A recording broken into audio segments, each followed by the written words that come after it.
So what is hypnosis? What does it feel like? What's going to happen? What isn't hypnosis? Some of you who haven't actually worked with me in person might be having these questions. It's not like you see on the TV, it's not like you see in movies or on a stage show. This is very, very different.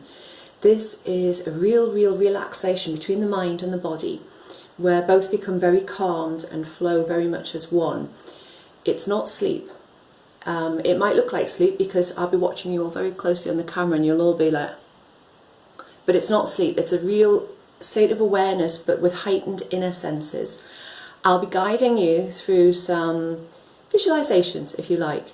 Some of you who are quite visual might see these very, very vividly. Some of you might feel or sense it more than you actually see it.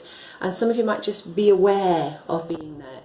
It doesn't matter how you actually perceive it, everything is right, there is no wrong with hypnosis.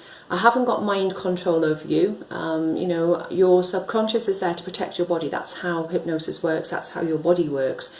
From a very young age, it's always been there. Your subconscious helps you breathe. If you hold your breath, it'll make you breathe again. It makes you blink, it makes you swallow, it makes your heart beat, it puts your blood pressure right, it does all the things you need to do with your cells and your organs. It's constantly doing it. That's what it does. Its main function is to keep you healthy and keep you alive. This is the part that you lived in. You lived in your subconscious mind until you were 6 or 7 years old. This is how when you watch children play and they've got such brilliant imaginations and they're playing, you know, unicorns and Santa Claus and the Tooth Fairy or the Fat Fairy. This is the part you lived in at that age. When we get to about 7, we drop more into the conscious mind. And when we're in the conscious mind, we become more analytical. We start to develop our own personalities, our senses of humour, and we move on. And this is why, you know, sometimes we lose some of our imagination.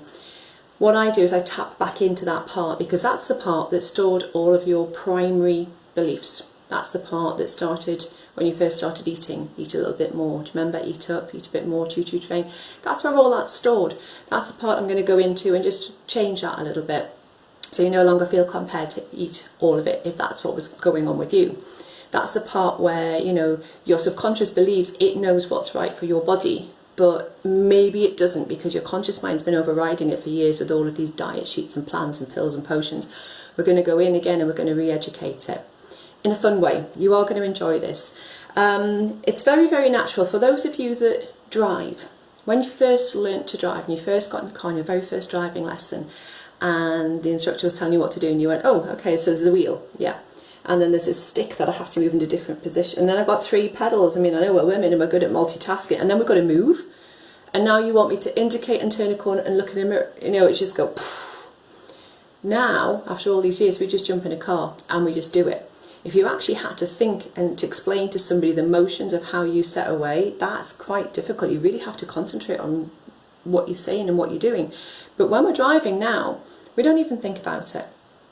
If we're driving a journey that we know quite well, we sometimes aren't even there.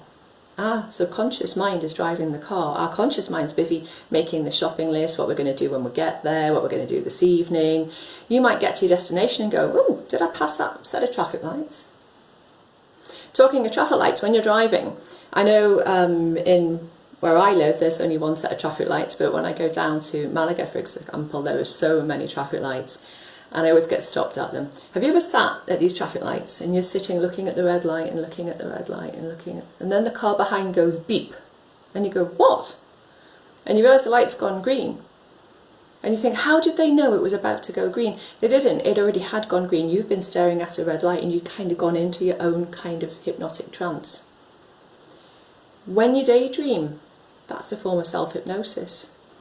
First thing in the morning and last thing at night, just before you go to sleep and just before you wake up, you go through 2 hits. You go through hypnagogic and hypnopompic states.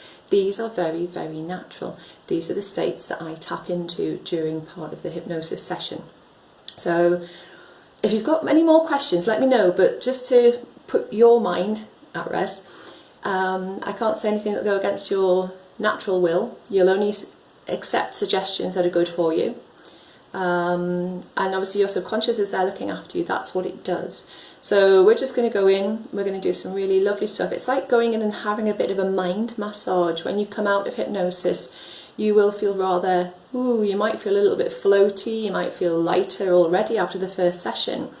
It's very natural. It's like waking up first thing in the morning. When we do our sessions live, we will have about 5 or 10 minutes chat afterwards, just to, like, you know, bring you all out and just have a chat about what we're doing for the rest of the day.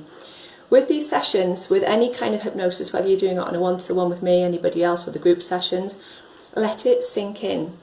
This is one of the biggest keys I can tell you. Let it sink in for at least 24 hours after you've had it.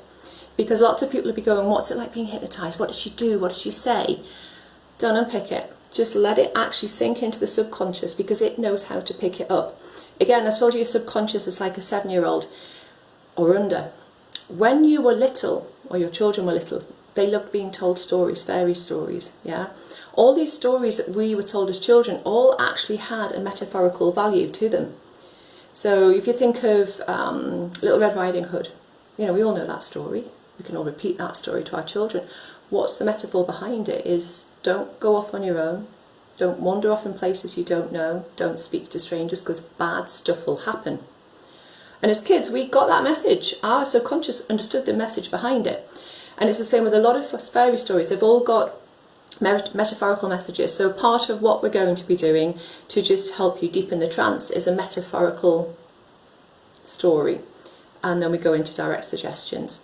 Again, if you've got any questions, put them in the group, because if you've got questions, other people haven't. Pop it underneath this video, and then I know where they are, and everybody else will know where they are. Okay, I hope that helped.